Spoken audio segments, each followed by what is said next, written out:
Disney World has finally brought back the dining plan, but is it worth it now? I'm trying to film, but do you have any advice? Do you think it's going okay? Thank you. The Disney dining plan is back, but is it worth it now? We are gonna find out if it's a waste of your money or if it's really a great addition to your Disney World vacation. Let's find out.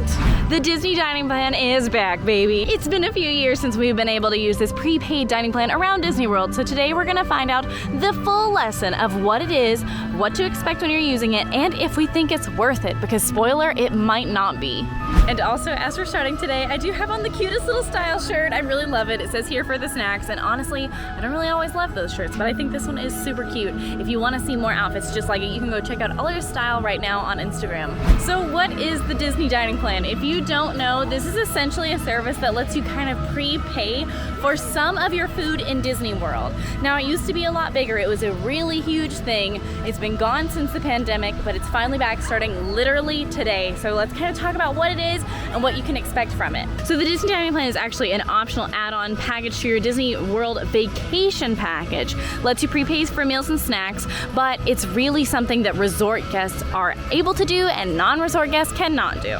So essentially there are going to be two plans. The first is going to be your standard Disney dining plan, and then the other one is going to be your quick service Disney dining plan.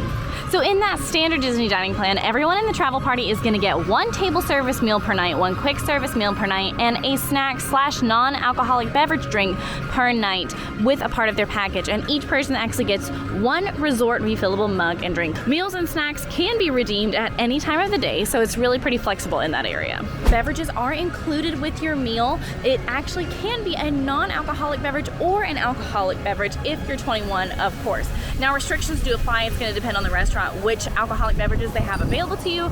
Now, the cost of this plan is going to be $94.28 per adult, or if you're getting the kid version, it's going to be $26.69 per person. And again, that's kids ages 3 to 9. This is going to be a price added on top of your Disney vacation when you're checking out on My Disney Experience.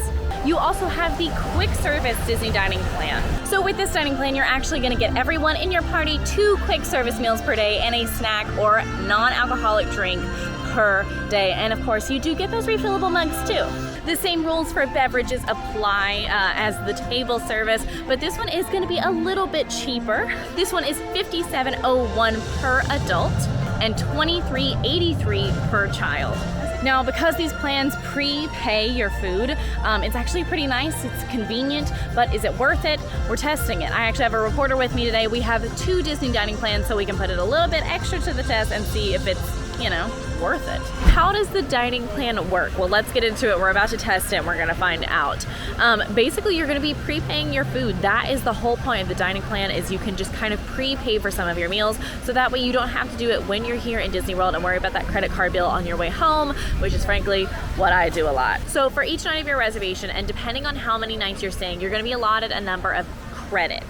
So it's a table service credit, a quick service credit, a snack credit, credits. It's like 1 credit is 1 snack. That's kind of the vibe. It's very simple and fairly straightforward. Your credits are going to be allotted to your number of nights, not days. So for a 6-night, 7-day stay, you're going to take that number that you're staying the nights, and you're going to times that, you know, by your credits. So you're going to do 6 nights, not 7 days. And it's important to note, you can't just do this for part of your trip. It is all or nothing, baby.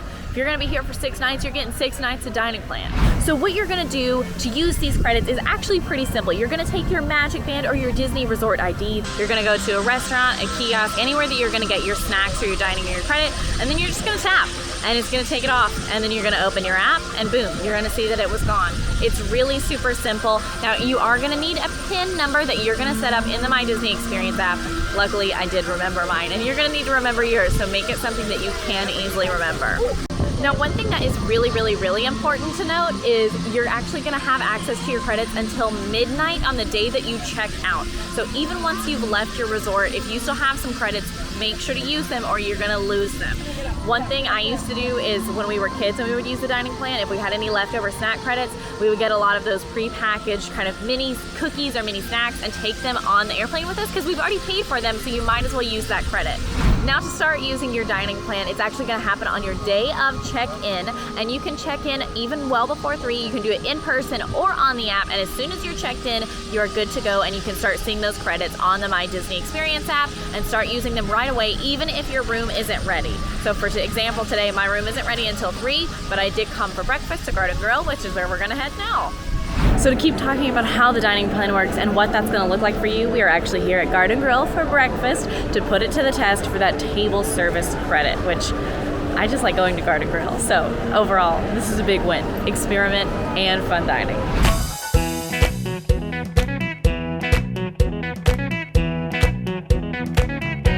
If you do want to see a full review of Garden Grill, it's up on the channel right now, and we have full coverage up there. I did go ahead and grab a snack while I was walking around after we've just had our breakfast, I know, but I want to test it all out and see how it works. So I did end up going to All, and anything under $6.50 there is considered a snack. So I got this fun little apricot pastry.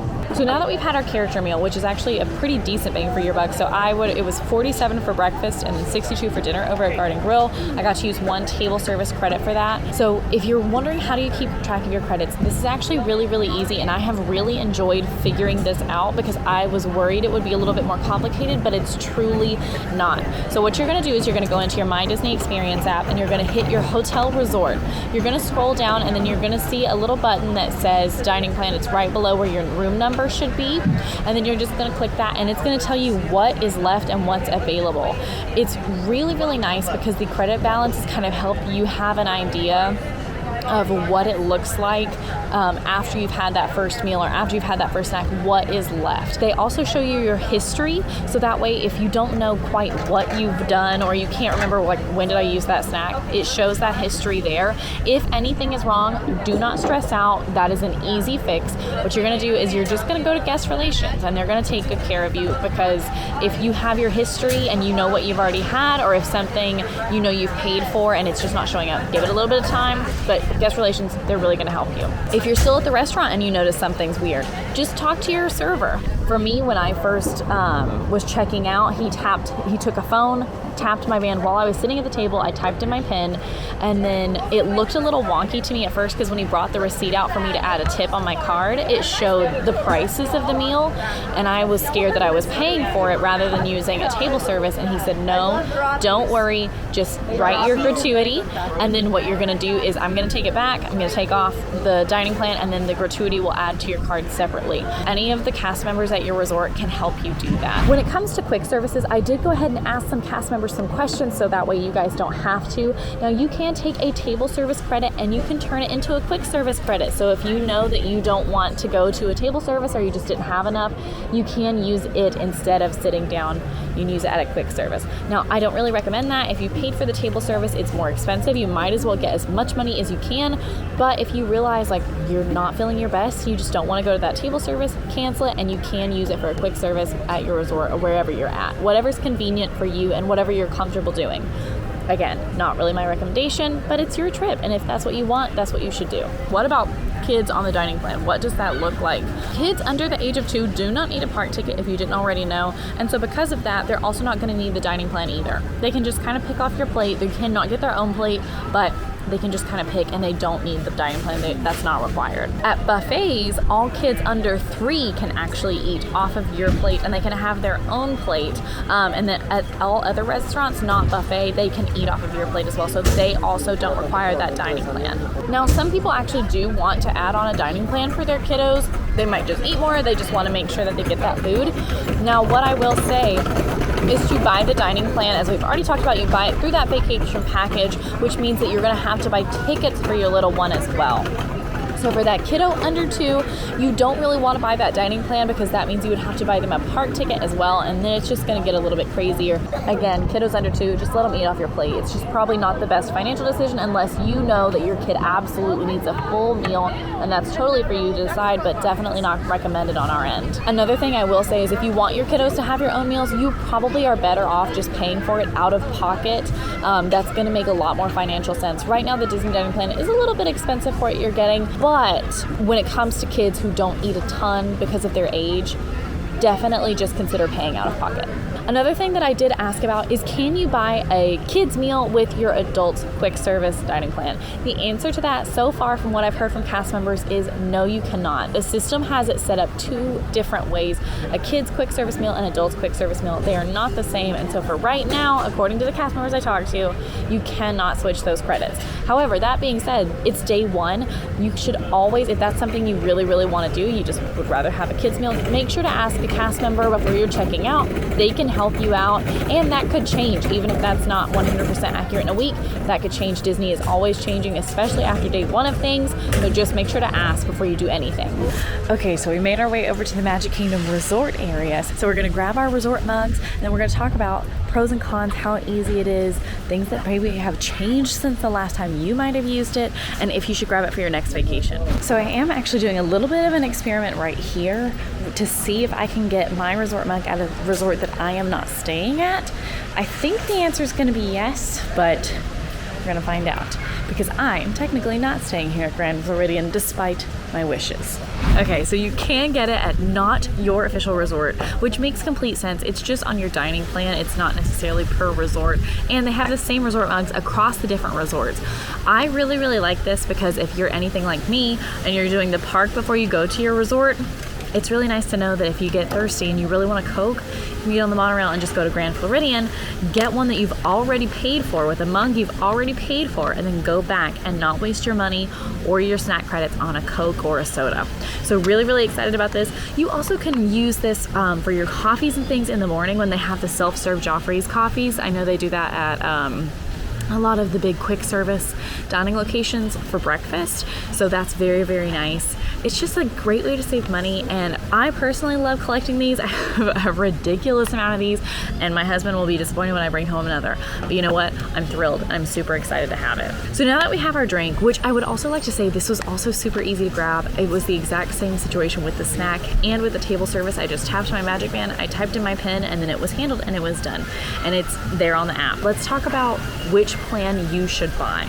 The quick service dining plan is really going to be for those families who a majority of your meals are just quick services. You don't really eat table services. You might do one, but you might not. It's just kind of how the dice rolls. You know that you're going to eat a quick service for almost every meal. Quick service plan is going to be the one for you.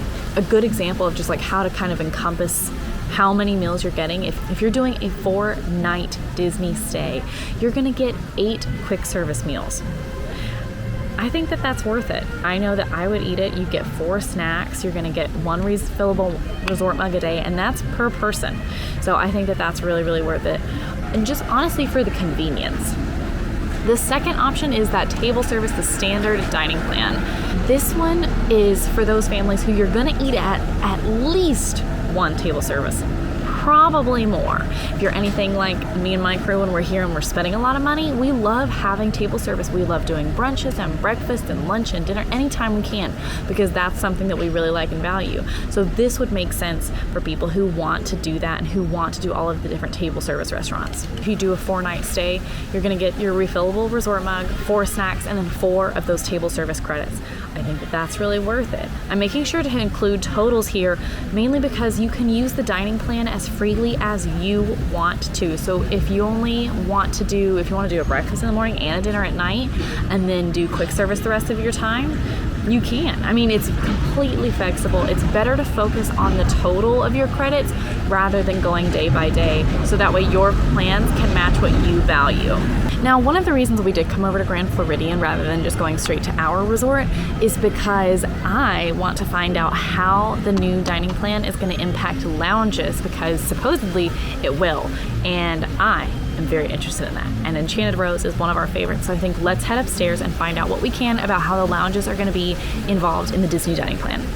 Now, one thing I do actually really value, and we'll kind of go into a little bit more discussion on this later, but one thing I really like about the dining plan is just the convenience of it. Now, it's really hard because it is more expensive per person per day, and frankly, you're not always going to get your money's worth. There's going to be times when you're losing your money if you don't play it smart, and honestly, I don't even know at this point if you can get your money's worth. That's what we're doing. We're figuring it out. We're finding it out together, but sometimes it's not always about getting every single dime out of it. Sometimes it's just about knowing that You don't have a big credit card bill when you go home. And I think, to me, I really, really value that. I value the convenience. It's almost more of like an all-inclusive experience, which I like. Okay, so the lounges being an addition to the Disney Dining Plan is a new addition. So I came up here to the Enchanted Rose to check it out, and I actually talked with some cast members to kind of see what this was gonna look like. So it's actually the same menu as it was before. No new menu for the Disney Dining Plan here. And basically you're gonna get what they consider an appetizer as an entree. So the examples that the cast members gave me is that you would get like a cheese board as your entree. You do not get an appetizer or a dessert like you do with other meals, and unfortunately you don't get any of those specialty beverages as your alcoholic beverage. So basically, if you use it at one of the lounges, at least at Enchanted Rose in particular, you're going to get one of the normal appetizers that they're going to count as an entree, and one of the more simple drinks as like wine, beer, or he did even explain like a vodka soda could be included, but none of their specialty drinks, which is what we really, really love here. They've actually urged me not to use it, and I think that I'm going to urge you to do the same. If you have a table service meal, go somewhere where you can get the full shebang, appetizers, a nice glass of wine, nice alcoholic beverage, and a good entree that isn't just a cheese board or a small thing of fries. Really, if you're trying to expand your money, maybe consider skipping the lounge or just paying for the lounge out of pocket, which is what I probably will still do anyways, because I'm here. And why waste a good trip here? So that being said, this is one of those examples of before you commit to a snack or before you commit to, sitting down at a table service, do your research.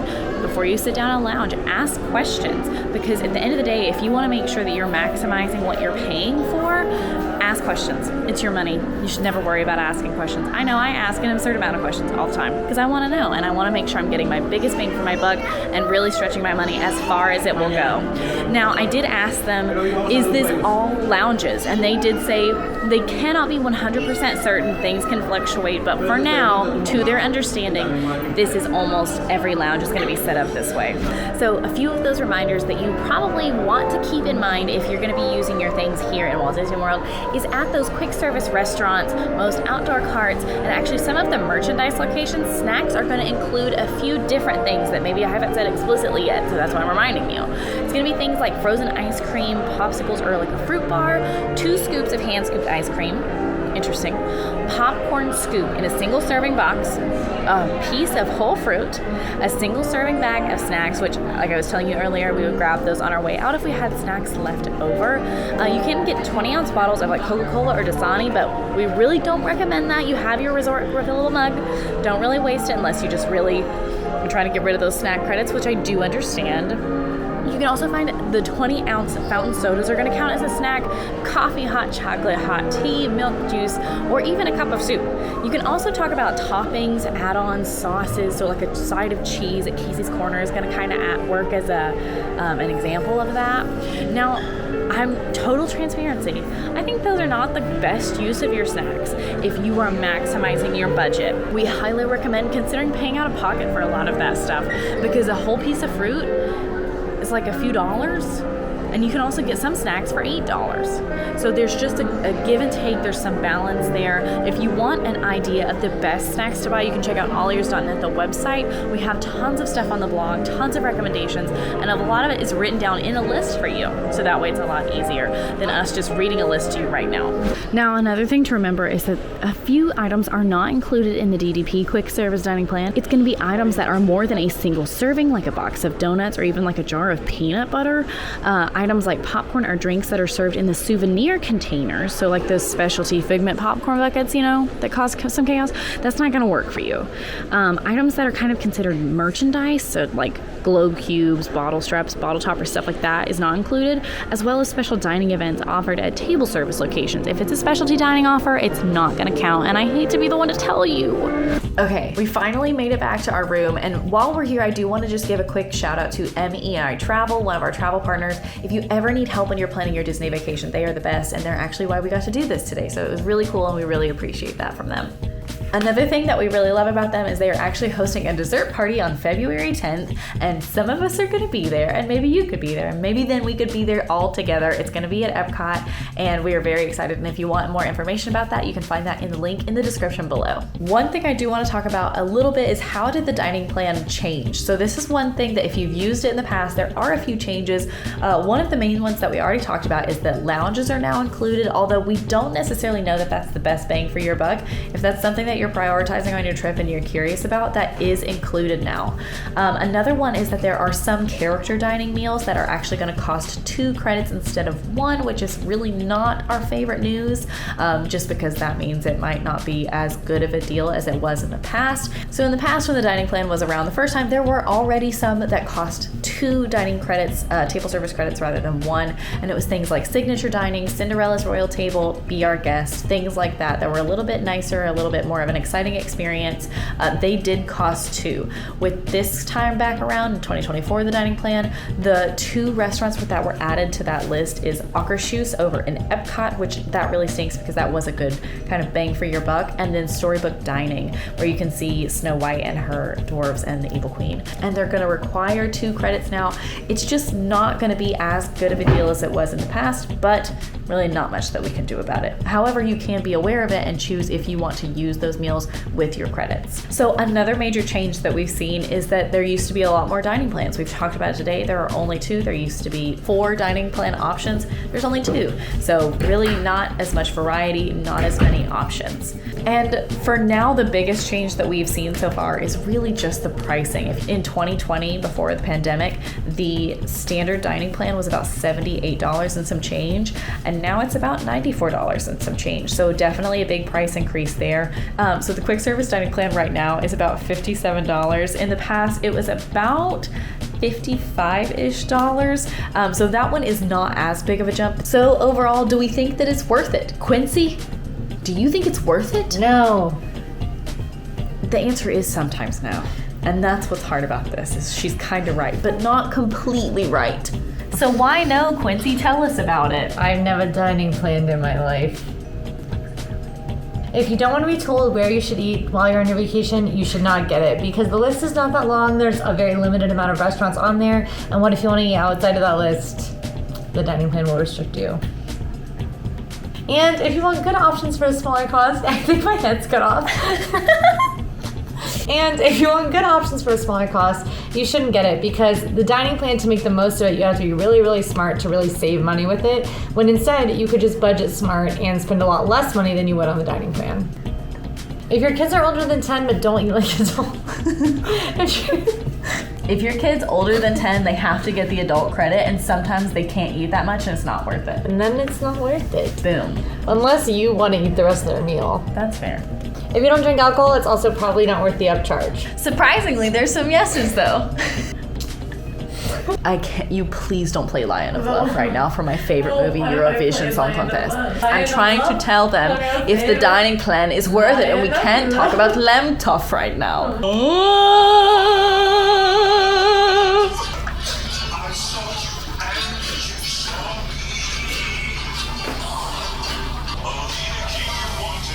Be the queen I need. So one of the things that we kind of already touched on, but I think is yes, is if you want more of an all-inclusive trip kind of feeling and vibe, you should probably consider doing this. Having everything prepaid and just not having to worry about paying for things when you're here or seeing your credit card bill when you get home, it is just a nice kind of perk that does feel all-inclusive, and maybe you get your money worth out of it and maybe you don't. But for you, it's really just mainly about not worrying about it. Once you are here, that is going to be a yes for you. If you love character dining, this is also a great yes. Character dining can get really, really expensive, especially if you go to those nicer ones like Cinderella's Royal Table. But if you have a lot of the table service credits and you want to use them for that, that's going to be the best bang for your buck, and you're really going to start kind of stretching your dime on the table service. Let's stay together. I want to love.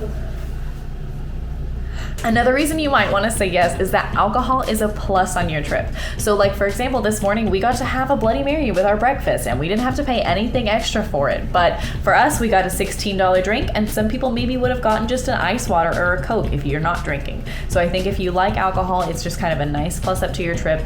Definitely consider getting the dining plan because that's one less thing to worry about. Of course, it's not unlimited, it's just one, but I also think some people just want one, and my Bloody Mary was nice and singular, and that's all I needed. Another reason to grab the dining plan is that you love resort mugs. If you're like me and you just really like having that option and being able to use the resort mug and have unlimited drinks in that way, and also just kind of have a little souvenir, I think it's really nice. If you drink a lot of soda, it's kind of worth it. I've gotten the resort mugs and I don't even have the dining plan in the past, so I really like having the resort mugs. And finally, if you get a free DDP promotional dining offer, which is actually being offered right now, if you are a Disney Plus subscriber and you have a Disney Plus account, from January 3rd, Disney Plus started offering the free dining plan, non-discounted 4-day, 4-night stay, a Walt Disney World package. It includes your room, hotel, and you get the free dining plan. It's for arrivals from July 1st through September 30th. If you get the free dining plan onto your room for subscribing to Disney Plus, absolutely. Why would you not take it? If it's not an upcharge to you, yes, you should get it. That's it. That's the dining plan. And frankly, it is for some people and it isn't for others. And if that's you, I hope you enjoy it. And also, if it's not for you, I hope you enjoy that as well. If you guys like this video, go ahead and like and subscribe. Now go check out the changes to Walt Disney World in 2024. I'll see you there.